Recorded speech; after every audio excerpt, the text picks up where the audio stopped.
Me encantan los libros y leer, seguro que a ti te gustan también. Abre un libro, ponte a leer, pronto empezarás a entender cuántas historias por descubrir, para ti o para compartir. Me encantan los libros y leer, seguro que a ti te gustan también.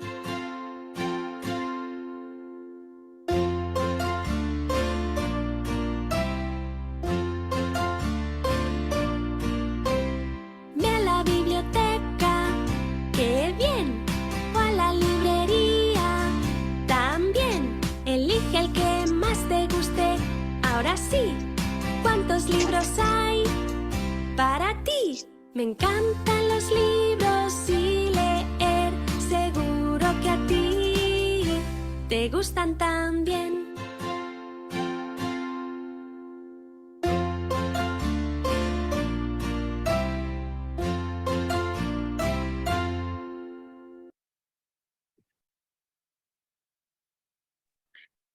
Muy buenas noches, bienvenidos, bienvenidas a este encuentro semanal, Diálogos sobre la Lectura. Hoy nuestro invitado especial es Rafael Hernández, de nacionalidad colombiano. Es un ser que ha dedicado gran parte de su vida al desarrollo y crecimiento personal desde diferentes facetas. Ha sido consultor en empresas, terapeuta, escritor, director de un programa radial, así como colaborador para diferentes medios de televisión y prensa.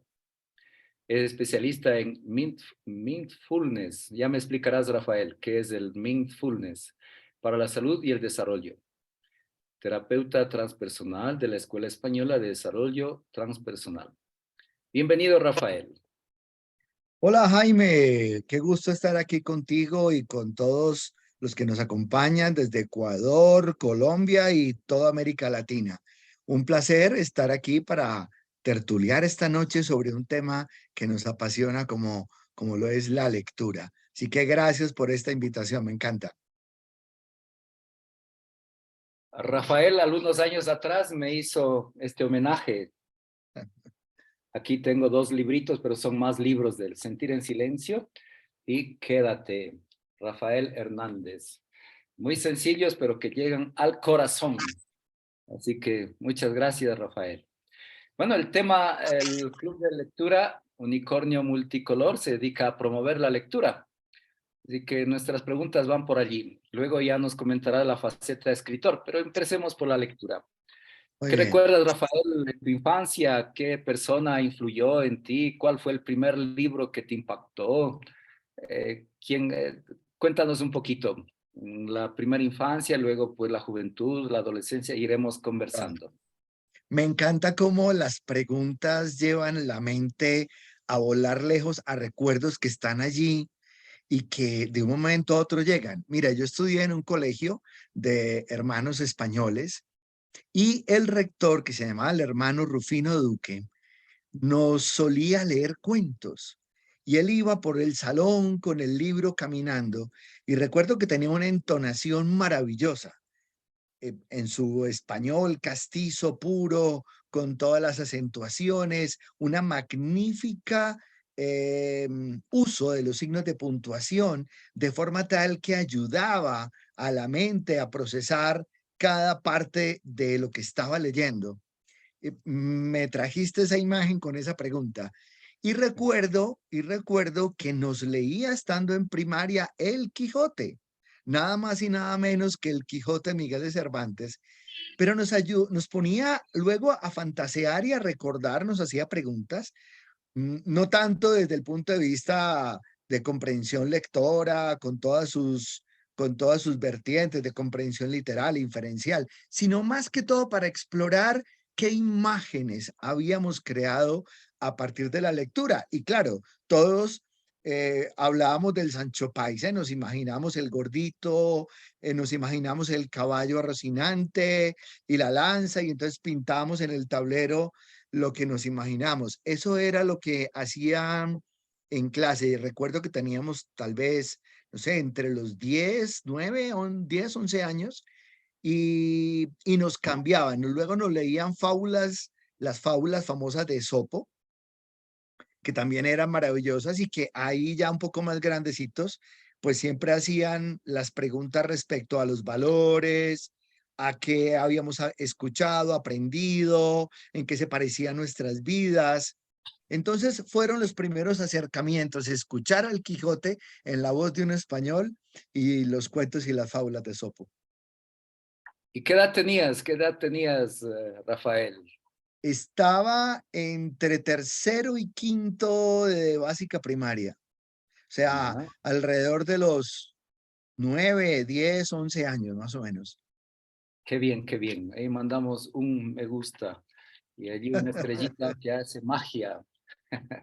Ahora hay adaptaciones para niños de la lectura del Quijote, ¿no? Qué interesante. Las hemos leído acá con el Club de Lectura Infantil. Qué bien. Y más adelante, en la juventud, la adolescencia, la época de colegio, cuenta un poquito. Bueno, en las clases de español, que se llamaba la asignatura, teníamos la tarea de leer un libro, ya más hacia secundaria, y presentar un informe de lectura. Entonces recorríamos autores latinoamericanos, recorríamos mucho, todavía el cuento, más que novela, nos centramos en el cuento. A mí personalmente me gustaba la poesía y muy rápidamente empecé a leer a Pablo Neruda. Empecé Oh, a leer los versos del Capitán, empecé a leer, inclusive Confieso que he vivido, que era su obra biográfica, y me impresionaba enormemente la belleza y el juego de palabras, y a veces tan simple, pero tan lleno de emociones, tan lleno de figuras literarias hermosísimas, y que en esa, ya a inicios de la adolescencia, pues empezaban tocando el corazón. Así qué que bien. Neruda, Vicente Alexandre también. Y recuerdo mucho que en esa época ya de secundaria me gustaba también leer teatro. Me gustaba mucho leer las obras de teatro español. Obviamente, pues estábamos en un colegio de españoles y nos inculcaba mucho todos los autores de la madre patria. Eso recuerdo ya más adelante de esa época. Muy bien. Y para la juventud y universidad, a más del Bueno, ya, estudio. La universidad bueno, muy imperativa, obliga a estudiar y a leer muchos libros. sí, fíjate que ya terminando secundaria, pues ya la lectura cambia hacia la filosofía. Ya teníamos que empezar a leer obras de Ferrater Mora, y empezamos a leer un poco más temas de filosofía más compleja, donde ahí nos quedábamos pues en disertaciones acerca de temas del alma, el espíritu, y mucho sobre valores. Existía en esa época una asignatura que se llamaba comportamiento y salud, que era como una especie de introducción a la psicología de la personalidad. Entonces había mucha lectura ya psicología, y eso poderosamente me llamó la atención en el colegio y dio origen a que luego me inclinara también por las materias de psicología.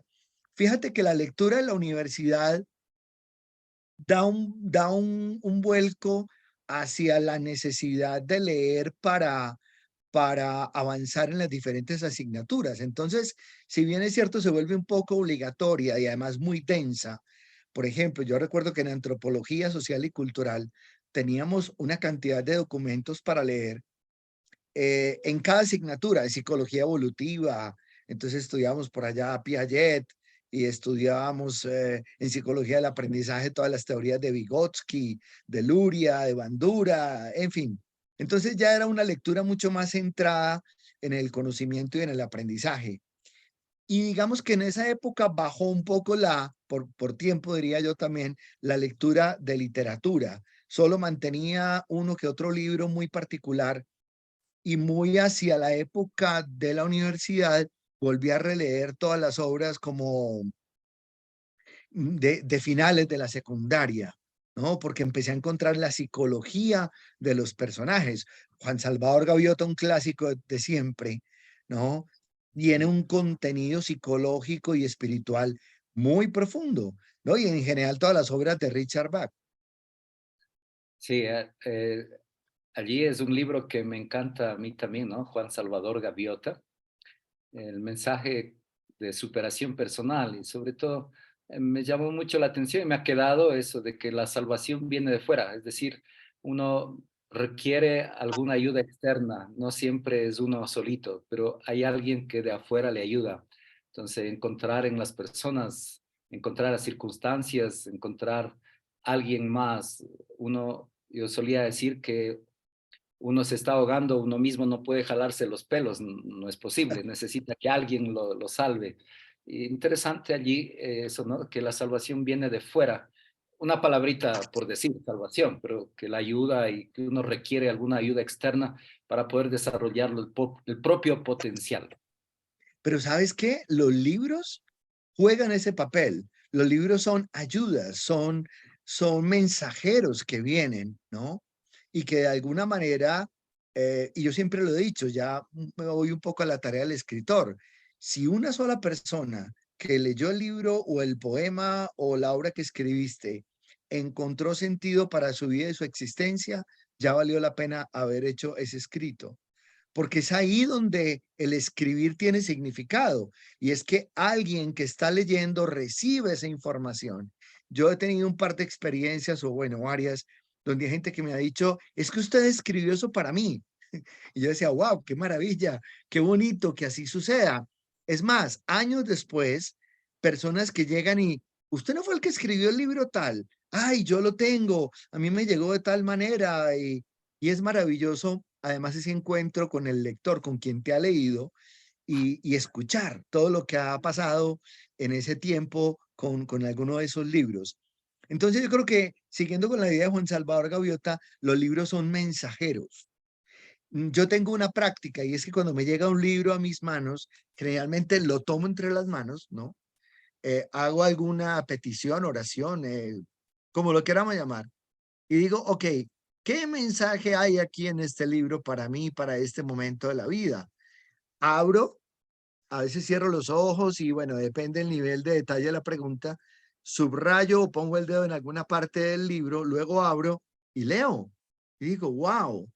Y créeme que muchas veces ha sido un libro mensajero, y a veces tengo libros por temporadas para hacerles preguntas. A ver, cuéntame de esto. Y abro el libro y es impresionante cómo hay mensajes que llegan a través de muchos mensajeros en algo que llamamos libros. Qué bien, qué bien. Entonces, cuéntanos un poquito ahora, pues, de tu faceta de escritor. Así de lector, ahora el escritor. Cuéntame este pasaje de lector a escritor. Bueno, mira, esto tiene varias anécdotas. La primera, yo escribí muchos años, y de hecho todavía tengo un cerro de libretas con todos los escritos originales, pero nunca me había atrevido a publicar. Hay dos personas que marcaron mi vida para que me decidiera a mostrar lo que escribía. El primero es una anécdota bien graciosa, porque fue un odontólogo, un ortodoncista, cuando yo tenía brackets a los 16, 17 años. Estaba allí en su consultorio, salía de la cita, y cuando me estaba levantando de la silla, entraba otra chica, muy linda, por cierto, y él nos mira y dice, ¡ay! Los presento, dos escritores que se encuentran. Y tú te imaginas en la adolescencia, ponernos en evidencia frente a otro y una mujer. Entonces, claro, la cara se puso toda roja y ninguno de los dos sabía qué decir ni qué hacer. Finalmente, es una gran amiga del alma, todavía compartimos ocasionalmente porque vive en otro país, y tuve la fortuna de ayudarle a producir su primer libro. Ahí fue una primera evidencia de, tú escribes, tienes que lanzar eso al mundo. Y aquí va un mensaje para todos. Una vez que tú pones algo en blanco y negro, como digo yo, ya sea en papel o en el computador, eso ya no te pertenece.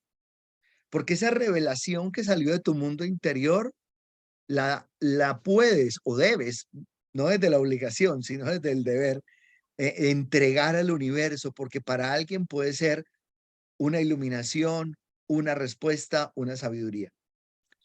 Primera Qué bonito, anécdota. Segunda, dime. qué bonito. Sigue. Y la segunda anécdota es que estaba hace muchos años en la playa, aquí en San Andrés, y estaba escribiendo. Y llega una persona y me pregunta, ¿esto qué hace? Estoy escribiendo. ¿Usted es escritor? Y yo le dije, sí. Y me dijo, ¿cuántos libros ha publicado? Y yo le dije, no, pues ninguno. Ah, no, entonces usted no es escritor, porque no ha publicado. Y eso fue como un golpe de conciencia interesante, porque decir, wow, pues ¿cómo me puedo llamar escritor si nunca he entregado nada a nadie? O sea, todo está en libretas, un poco más privado, pero todavía no. Y ahí nació el deseo de lanzar el primer libro, que fue Quédate, y fue ya la osadía de ponerse al desnudo en público con un primer libro que mostraba sentimientos muy profundos del alma y el corazón. Así nació el primer libro, pero sabes que ese no fue el primero que escribí. Tengo el primer libro que yo iba a publicar, lo tengo guardado con el prólogo de quien me lo hizo en ese momento, el padre Gabriel Jaramillo Echeverry, que ya falleció, un gran escritor, comunicador social y periodista, porque no sentía que estaba listo para publicarlo. Y ahí está, engavetado, diseñado con el prólogo y todo, pero nunca ha salido todavía a la luz pública. Es un tema particular. Entonces los otros a partir, está publicados del libro segundo. Sí, fíjate que yo los he enumerado para los que nos están viendo ahora. Por ejemplo, Quédate fue el libro tercero, o sea, el tercer libro que escribí, pero el primero que se publicó. Ah, Sentir en silencio fue el segundo libro que escribí y coincidencialmente el segundo que se publicó. Pero de ahí hubo un salto a Así te veo mujer, que fue el libro 8, el octavo libro escrito y el tercero publicado en la serie de poemas. Y ahí están guardados los otros libros y otros más, libros de cuentos. Y ya luego, a partir del camino de desarrollo personal, salió este que ya es un libro de crecimiento que se llama El viaje del amor, un camino al corazón, un libro de crecimiento personal. Y acabo de terminar, está ahí ya, me entregaron las correcciones hace un tiempo, un libro, la primera novela espiritual, se llama Los secretos espirituales del monje. Ya está terminado. Se mandó a corregir y por recomendación de un editor de España me dijo, déjalo guardado un par de meses para que te olvides un poco de la obra y luego al par de meses lo sacas y empiezas a hacer las correcciones. Así limpias un poco la mente de lo que escribiste y vas a ser más objetivo en las correcciones. O sea que ese es el reto ahora para vacaciones. ah, qué bien, qué bien. Éxitos. Yo aprovecho para compartir mi experiencia. Era el año, no recuerdo si 2008 o 2007, por allí, en que tuve la oportunidad de compartir contigo en Abram, y allí me compartiste el librito. Entonces, en este lugar tan especial para encontrarse con uno mismo, allí, puertas a la sabiduría. Entonces, así como tú dices, abrí al azar y me salió este poema, el poema 7. Tú me traes aquí para que viva de manera real y plena, para que me libere de los lastres aprendidos o de mis propias fantasías. Aquí me traes para que goce con conciencia de las simples cosas que estaban siempre ahí, pero solo hasta ahora aprendo a verlas. Me impactó el poema 7 del libro Sentir en Silencio, Y que lo has tiene su escrito y historia. está con fecha mayo 14 de 1995. Y llegó a mí, creo que en el 2008, 2007, no recuerdo muy bien el año preciso, pero que me impactó mucho. Tomar conciencia del momento presente allí en Abram, una puerta para la sabiduría. Y sabes que ese poema tiene su historia porque fue escrito también en un lugar de la naturaleza, en un lugar donde quienes hacíamos parte de una pequeña comunidad naciente de espiritualidad, íbamos a cuidar el lugar, teníamos la tarea de ser cuidadores del lugar. Y eso implicaba quedarse una noche, la primera noche totalmente solo en el lugar. Entonces, en medio de la oscuridad, en un lugar extraño, con sonidos diferentes, recorriendo pasajes de historias, de lecturas, llegó un momento de conciencia de decir, wow, es que en lo simple hay un poder maravilloso y a veces nosotros nos complicamos la vida queriendo experiencias o situaciones altamente estructuradas. Cuando la vida nos dice hoy, hay que descomplicarse, hay que vivir de una manera mucho más elemental y vivir lo simple. Y lo simple está justo como tú lo dices en el aquí, en el ahora, en el momento presente. Y ahí respondo a una de tus preguntas de ahora, que qué era el mindfulness. Mindfulness es una disciplina que consiste en entrenarnos para ver lo que está pasando ahora con toda la conciencia del mundo y evitar vivir de manera automática, como con piloto automático, que a veces vamos por la vida y ni nos damos cuenta de lo que pasa. Eso es mindfulness. Ah, qué bien, qué bien. Interesante. Durante la época de encierro de la pandemia, que hubo pues las restricciones para movilidad, ahí tuve oportunidad de escuchar ahí pues algunas conferencias así por el Zoom o por videoconferencia de YouTube. También esto, ¿no? Y me llamó la atención del mindfulness. ¿Cómo se pronuncia en inglés? ¿Cómo? Mindfulness. Mindfulness. Mindfulness. Muy bien. Qué interesante. Cuéntame un poquito de esta experiencia de aprendizaje, de enseñanza, aprendizaje, el encuentro con las personas, el impacto que tiene en la persona cuando es consciente de sí mismo, de algo, reconoce algo nuevo en sí mismo, pero que ha estado siempre ahí, que hasta ese momento lo reconoce. Exactamente. Ese es el arte, llamémoslo así, de expandir la mirada sobre lo que estoy viendo y ver más allá. Nosotros podemos ver, escuchar, tocar, oler y gustar todos los sentidos de forma superficial o de forma profunda. Voy a poner un ejemplo distinto. Tú puedes comerte una fruta y simplemente la comes y tragas y listo. O te puedes quedar sintiendo el sabor. ¿Qué pasa cuando muerdes? ¿Qué pasa con el sabor ácido, dulce que tiene? ¿Cuál es su textura? Tú puedes alimentarte conscientemente y degustar. Pues igual pasa con todos los sentidos. Tú puedes ver superficial o profundamente, puedes escuchar, por eso se habla de la diferencia entre oír y escuchar. Entonces, el expandir la conciencia consiste en ser capaz de darme cuenta de lo que está sucediendo mientras está sucediendo, porque quizás luego ya es tarde, ya pasó. Por eso es el valor del el eterno presente, del aquí y el ahora, porque solamente en el presente me puedo dar cuenta. Luego puedo reflexionar, luego puedo hacer una retrospectiva, pero ya no puedo actuar sobre el momento porque el momento ya pasó.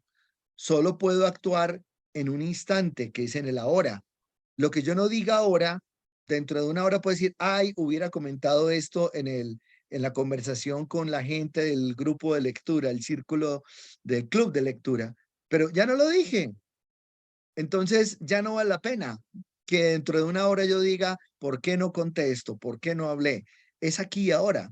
Entonces es preguntarme, ¿hay algo más que quisiera compartir y lo puedo hacer? Porque ya, es ya.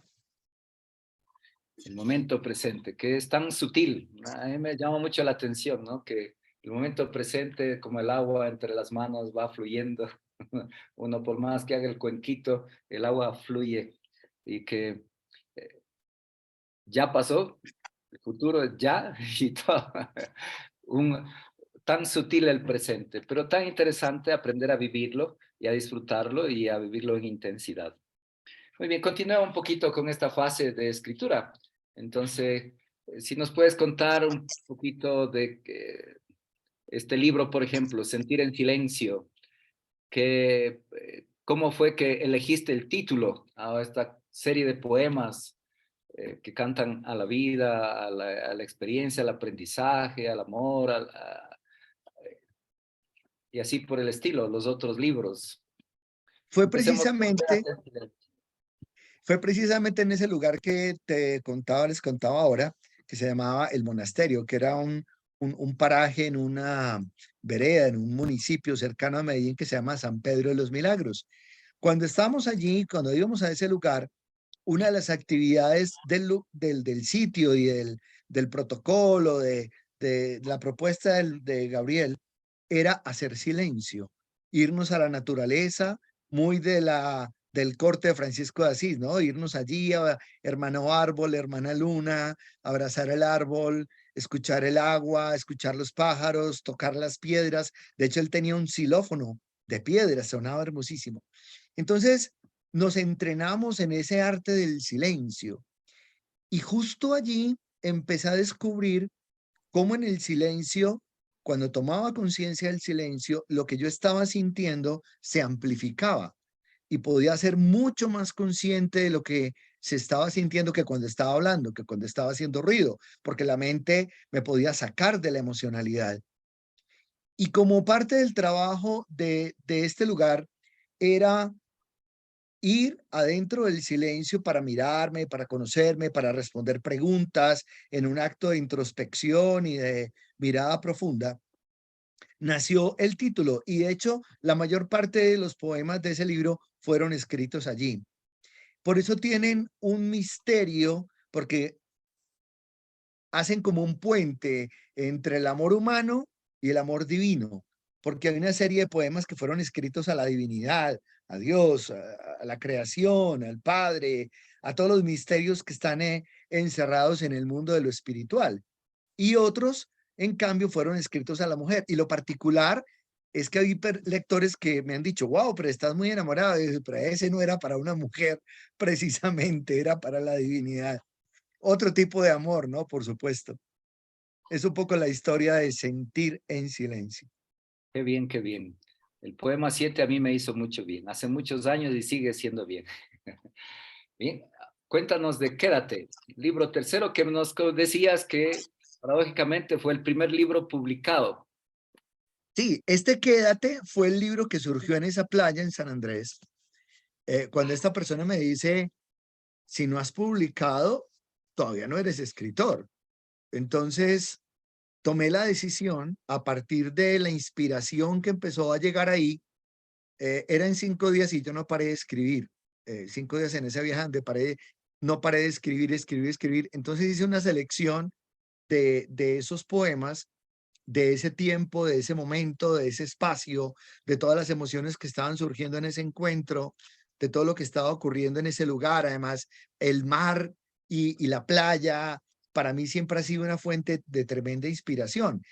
He escrito muchísimo ¿sabes? Ahora que caigo en cuenta, en lugares tanto de alta montaña como en lugares de playa. Ambos lugares me provocan inspiración, la ciudad no tanto, pero siempre la Ah, sí. naturaleza.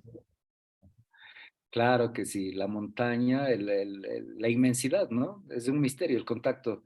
La montaña te permite ver la inmensidad de la naturaleza y frente al mar, al menos yo experimento pequeñez, uno se siente tan chiquito ante la inmensidad del mar. Así es, así es. Y ante el misterio vienen tantas interrogantes, tantas emociones. Adelante, Rafael, cuéntanos de los otros libros.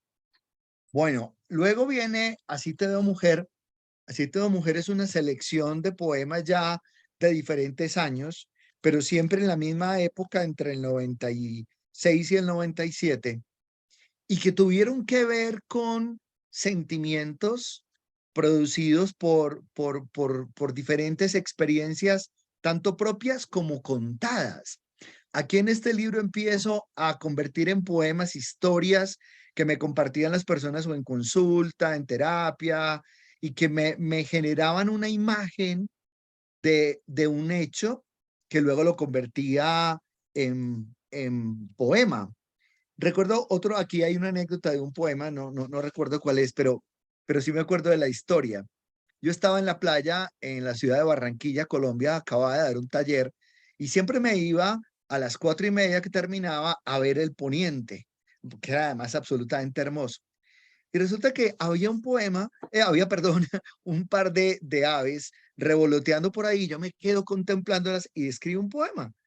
Y la gente, todo el mundo pensaba que era una historia de dos amantes que se habían encontrado y que estaban profundamente entregados el uno al otro. Y resulta que fue un poema al vuelo de esas aves y a lo que me suscitó. Entonces, es maravilloso cómo un hecho que tú contemplas en absoluta estado, digamos, de gracia, porque yo creo que cuando se escribe un poema se está en un estado de gracia determinado, lo relatas y la fantasía del lector pues crea una infinidad de historias. De hecho, hay un ejercicio que hacíamos en algunos grupos de escritura y era entregarle a las personas una historia sin terminar para que luego le dieran un final. Y luego cuando todos leíamos los finales, había tantas opciones como escritores en la sala y solo algunos cuantos coincidían con alguna parte del desenlace. Es precisamente por eso, por la riqueza que tiene nuestra mente cuando es capaz de fantasear, de divagar, de imaginar, y cuando se monta en la historia, ve a los personajes, los siente y construye, ¿no? Yo creo que una de las cosas bonitas del escribir es estimular la creatividad, la fantasía en el lector, para que él mismo haga un viaje a partir de lo que lee hacia adentro, ¿no? Qué bien, qué bonito, qué bonito. Si quieres compartirnos algunos de estos relatos o poemas, adelante, Rafael. El único poema, mira qué tan curioso, el único poema que me he aprendido de los míos está justamente en el libro Así te veo mujer, y dice lo siguiente: si te gustan mis historias de viejo marino, ven y siéntate a escucharlas. Yo haré esta noche que el cuento se vuelva eterno y tú puedas dormir sin saber si sueñas o ya eres parte del cuento. Ah, qué bien, bravo. Qué bien, qué bien. No sé También si, nos si, puedes- si tenemos preguntas de las personas que nos siguen. Abrimos el espacio por si alguien quiere Claro, hacer alguna. Bueno, invitamos a participar a quienes están aquí en la sala del Zoom, a participar, activar su micrófono, su camarita y tranquilamente comentar o preguntar. O lo mismo también a quienes están en vivo en Facebook. Hay varias personas que están conectadas en el Facebook. Asimismo, pues pueden escribir allí y hacer sus preguntas o sus comentarios.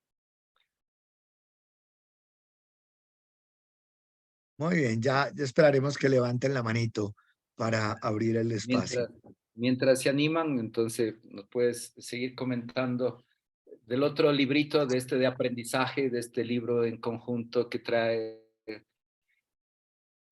Bueno, mira, El viaje del amor, un camino al corazón, Viaje del Amor, Un Camino al Corazón. ya es un libro. Primero es el resultado de un pasaje por lo que llamamos la noche oscura del alma. Para Oh, quienes no lo sepan, la noche oscura del alma, así lo llamaba Santa Teresa, a ese periodo en el cual estamos como transitando lo que algunos llaman el desierto, un periodo de tiempo en el cual lo que dábamos por hecho ya no está, lo conocido desaparece, las bases en que hemos fincado la vida dejan de ser las que son y entramos como en un periodo de flotación, de incertidumbre, de un túnel en total oscuridad, por eso se llama la noche oscura. Y ese camino hay que transitarlo con la certeza y la fe absoluta de que al otro lado nos espera algo maravilloso, pero no sabemos ni cuánto va a durar, ni qué va a pasar, ni si nos vamos a detener dentro del túnel o no. Una vez que entré en esta experiencia, sentía que tenía que escribir y fue un tema de sentarme casi que 5 a 6 horas diarias durante 3 meses para contarle a la gente cuáles eran los temas que producto de esta experiencia yo sentía que todo ser humano debía revisar en algún momento de su existencia, debía preguntarse por ellos, porque el viaje del amor no es otra cosa que un proceso de ir hacia adentro para encontrarte contigo mismo, para entender que el primer amor es amarnos a nosotros mismos, ¿no? Para poder luego amar a otros y que para que ese amor sea un amor sano y no un amor adicto, no un amor complejo, pues hay una serie de temas que hay que revisar, que fueron unos 23, 25 temas aproximadamente. Voy a citar algunos. la conciencia, el ego, la palabra, el niño interior, la sexualidad, el nacer y morir, nuestras creencias, la energía, el amor incondicional. Entonces, en la primera parte del libro es una síntesis conceptual de cada uno de estos temas. Pero luego me dije, no es suficiente con contarle a la gente el qué. Pues el qué está en muchas partes, ¿no? Ahora lo importante es el cómo. Entonces, un segundo capítulo del libro se dedica a ¿y cómo trabajo mi niño interior? ¿Y cómo trabajo el ego? ¿Y cómo vivo en el aquí y el ahora? Es una serie entonces de ejercicios, de prácticas, de recomendaciones, de actividades que cada lector puede hacer para experimentar, para sanar, para trabajarse en ese respectivo tema. Y salió luego un tercer capítulo y es, bueno, ¿y cómo yo sé si estoy avanzando o no? Entonces, este tercer capítulo es un diario, una especie de diario, una bitácora de viaje más exactamente, que tiene una pregunta, lo que yo llamo una pregunta poderosa, con una reflexión y luego el espacio para que la persona pueda anotar ahí cómo va, ¿no? Por ejemplo, mira, una pregunta poderosa, aquí donde abrí. ¿Qué característica de ese otro yo te hará feliz al incorporarla a tu ser? Entonces, quien ya hizo el trabajo de qué es el otro yo, quién es el otro yo, qué hay en mí, puede venir aquí y decir, ah, no, no lo he incorporado. Entonces me puedo volver a leer, a ver qué era, de qué se trataba, si no hice la tarea, el ejercicio, o ir a la parte de actividades, o por el contrario, escribir la síntesis de lo que significó para mí ese aprendizaje. Y así se completan las tres partes del viaje del amor, un camino al corazón. Un libro para conocerse a sí mismo, para explorarse, para avanzar en el camino del desarrollo humano. Qué bien. Uno nunca deja de aprender. Pero nunca, Continuamente hasta el último aprendiendo. día. Seguimos aprendiendo. Me recuerda a un libro de Leo Buscaglia, Vivir, Amar, Para Aprender. aprender, sí, señor. Aprender durante toda la vida. Muy bien. Así es. Cuéntanos un poquito de Abraham, una puerta a la sabiduría. Esta experiencia de enseñanza, de compartir tu conocimiento, de sanación, de buscar la sanidad a las personas. Pues mira, esto ha sido un camino de vida, digamos, desde los 17 años he sido docente, profesor de diferentes temas, casi en todos los lugares donde estudié, luego fui profesor, tanto en el colegio como en la universidad, como en diferentes lugares de formación y desarrollo personal. Y este lugar precisamente se creó, este es un sitio en las afueras de Medellín, con un auditorio, un lugar para talleres, retiros, actividades terapéuticas, con el sonido, con la palabra, en fin. Y la intención es que sea un lugar de sabiduría donde toda persona que venga experimente algún nivel de conciencia expandida a través de alguna de las actividades que pueda vivir en el lugar. Fíjate que hay una casita en el lugar que se llama la Casa del Sí Mismo, que tú la recuerdas. Y allí Claro. hay un, Y yo llené el, ¿cómo se llaman? El dibujito ahí, el mandala. con la un mandala que decía que la mano contraria a la habitual. Entonces, con la izquierda ahí estuve pintando el mandala. No sé cuánto tiempo me demoré, pero la casa del sí mismo. Y hay un espejo también. Y luego Sí, interesante es que uno puede abrir, allí había un libro con muchas actividades, ¿vale? Abrir al azar y le ponía una actividad, una reflexión, una lectura. y justamente en ese lugar hay algo que yo llamé el oráculo de sabiduría, que Eh, tiene tres cajoncitos. En el primero están las frases que yo en su momento elegí de los 10 libros más importantes que he leído o que más me tocaron, digamos que en su momento, porque en la medida en que uno va evolucionando, pues llegan otros temas y lo mueven diferente. Entonces, la idea era que la persona llegara al sitio, hiciera una breve disposición, respiración, hiciera una pregunta a su alma, al universo, y luego tomara una frasecita de ese cajoncito y leyera qué le decía esa frase para su vida. El segundo tiene unas experiencias, que es el que tú mencionas, donde puedo sacar una ficha y el oráculo me sugiere que haga alguna tarea de desarrollo, escribirle una carta a alguien, en fin. Y luego había otro cajoncito donde las personas escribían el testimonio de lo que había sido su experiencia, su estancia en ese lugar, para que otros pudieran leerlo. Y eso era maravilloso porque fíjate que la experiencia de alguien se constituía en la punta de lanza del inicio del proceso de otro. Y eso era fascinante. Cuando alguien decía, uy, esta persona, pero ¿por qué escribió eso? Lo escribió para mí. Y es que todos tenemos algo que escribir y algo que contar, y hay un lector por allí en alguna parte del universo esperando por ello. Déjame te Qué cuento bien. otra historia. Adelante, Rafael. Déjame te cuento esta historia porque es muy linda. Cuando yo escribí el libro, Así te veo mujer, antes de publicarlo, estaban haciendo el internet apenas. Y en esa época, el primer chat que daría origen como al WhatsApp se llamaba el MIRC, M-I-R-C. Y era una ventanita donde tú escribías y la otra persona escribía, pero no había nada más. Y eran salones de chat y uno escogía el tema, poesía. Entonces yo entré ahí y conocí a un hombre italiano, Terenzio Formenti. Terencio tenía una historia muy linda. En su época tenía ya 70 años, había sido ingeniero químico y a los 50 y algo dice, lo mío ya no es la ingeniería química, es la psicología, y se va a la universidad y se licencia de psicólogo y empieza a trabajar en algo que se llama la narración catártica, y es la escritura con fines terapéuticos. Entonces, hicimos una amistad, le cuento a Terencio que estoy escribiendo un libro y me dice, pues envíamelo. Y yo se lo envío, él leía y hablaba español.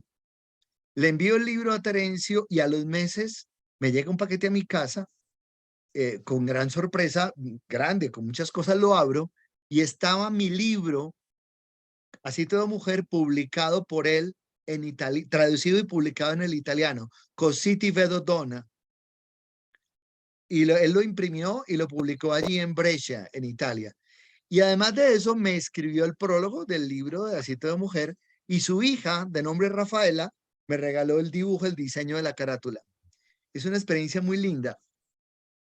Terencio se dedicaba a escribir frases ya a sus 75, 76 años. ¿Y sabes qué hacía? Se iba para un centro comercial, las imprimía en la casa en papelitos, las colocaba en el parabrisas de los carros y se sentaba en una banquita a ver qué cara hacían las personas con las frases que él les ponía en el carro.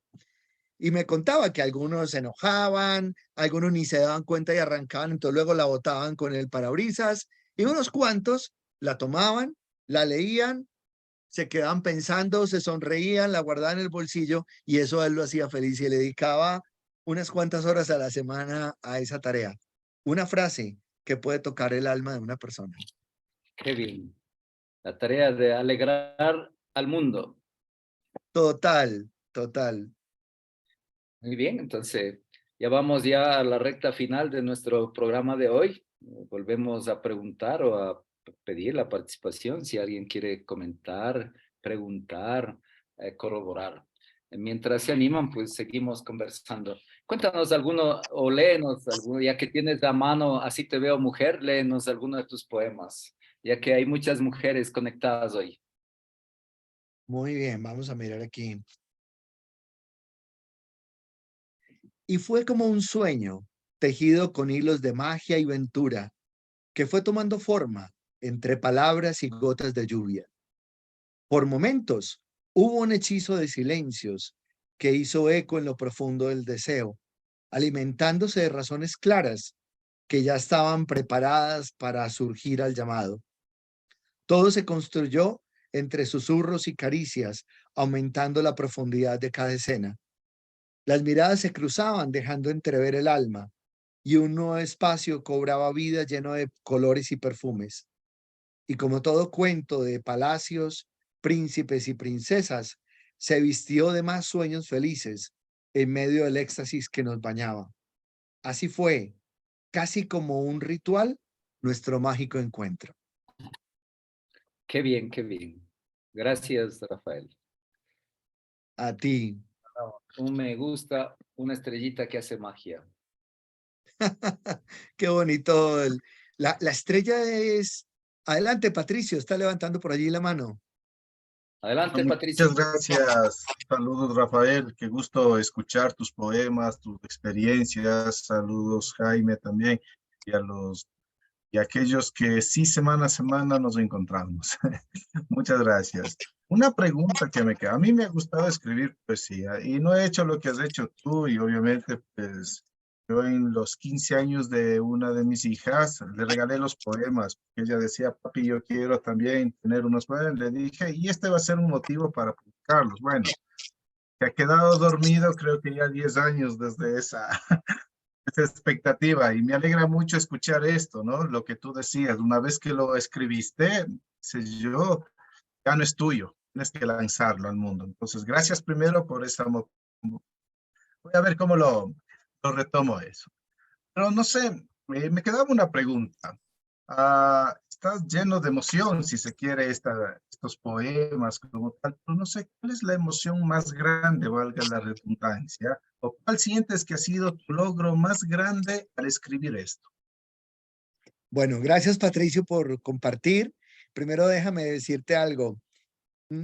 Vuelve a escribir, basta que te sientes frente a una página en blanco, cierres tus ojos, escuches qué hay en tu corazón, abras los ojos y lo pongas en palabras. No hay que hacer nada más. Esto no es un tema de gran inspiración o de una emoción que nos habite en un determinado momento.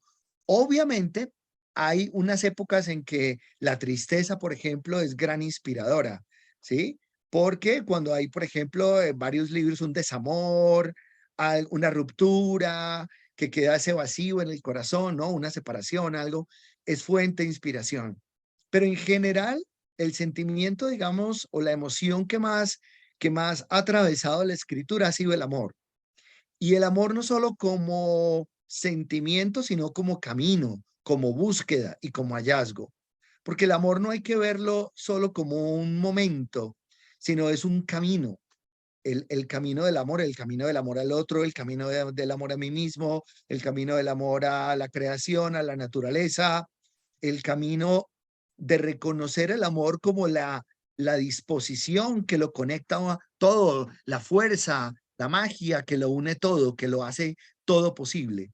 Entonces, yo diría que esa ha sido la emoción que más ha estado atravesando la historia de la escritura, pendulando entre momentos de tristeza y momentos de alegría y momentos de gozo, de profunda conexión espiritual, de ese amor que se experimenta por dentro y que probablemente no tenga que ver con un hecho particular, sino más con un estado interior, un estado del alma, como dice Thomas Moore, con un momento del alma en el cual el alma te revela y te devuelve en emoción aquello que estás experimentando por dentro.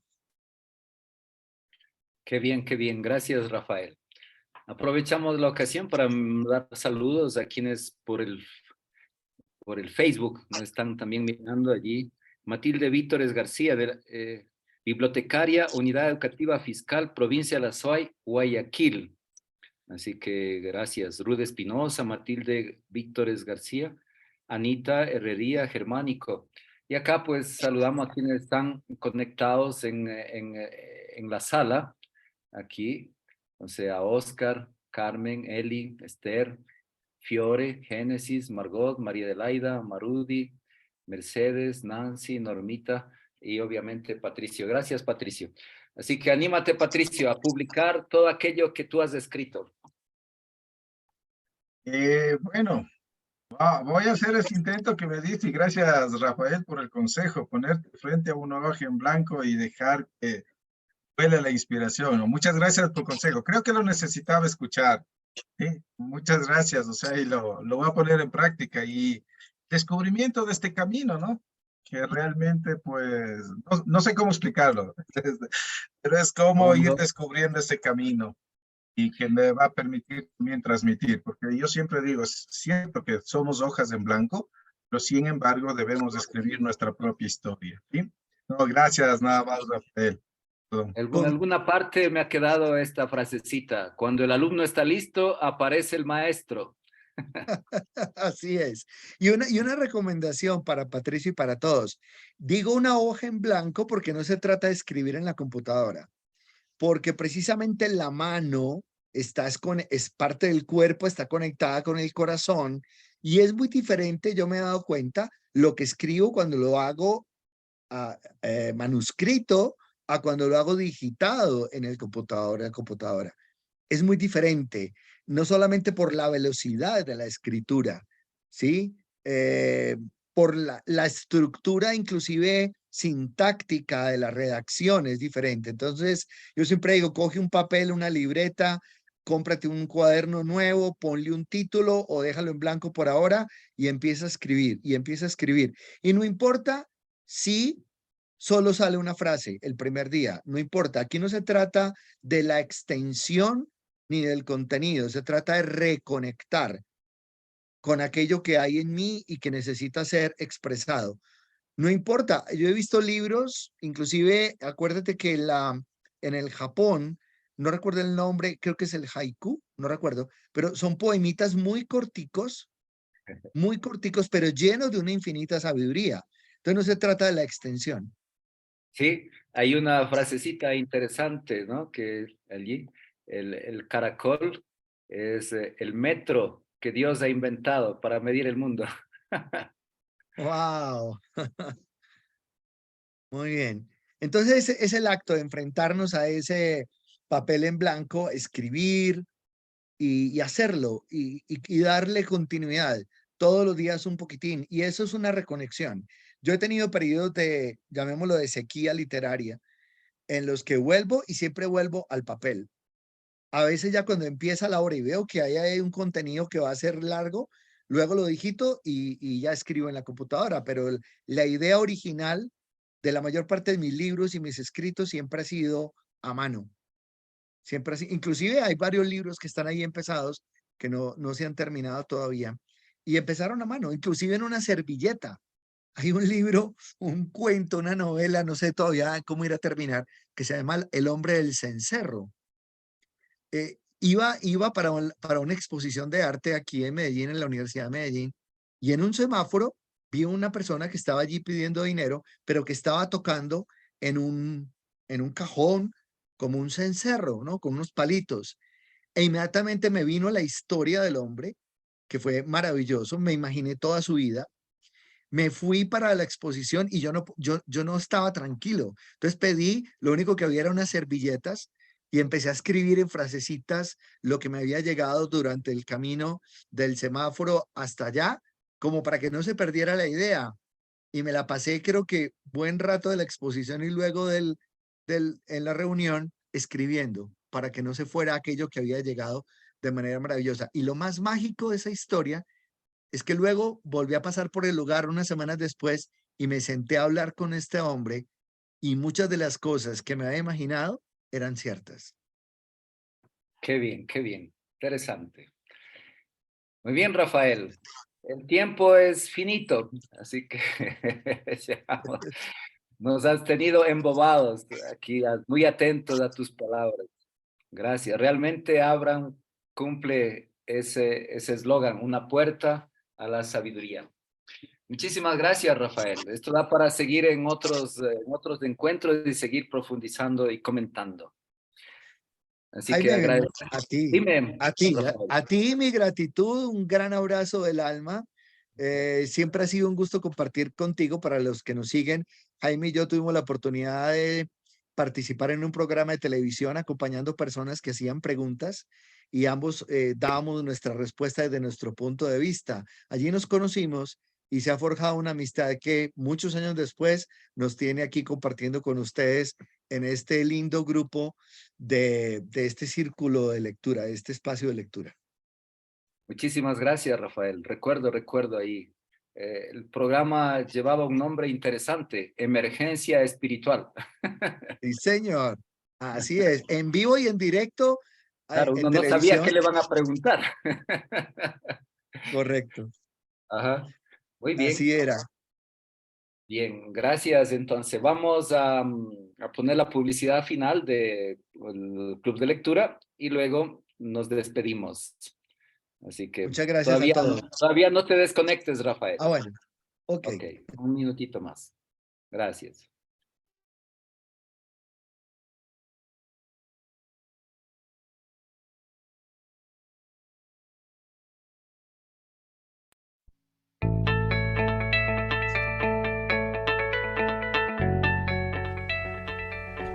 Unicornio Multicolor.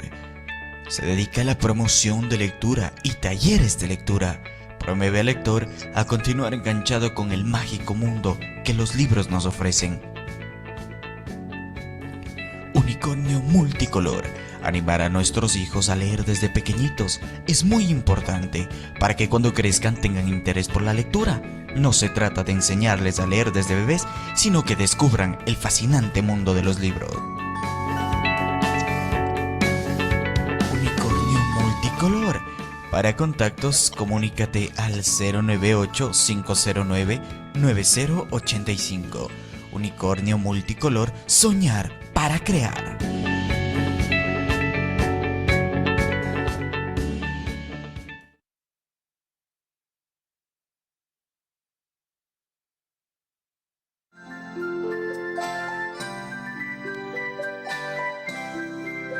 Y colorín colorado, este cuento se ha acabado. Otro día volveremos con historias para ti. Y colorín colorado, este cuento se ha acabado. Otro día volveremos con historias para ti.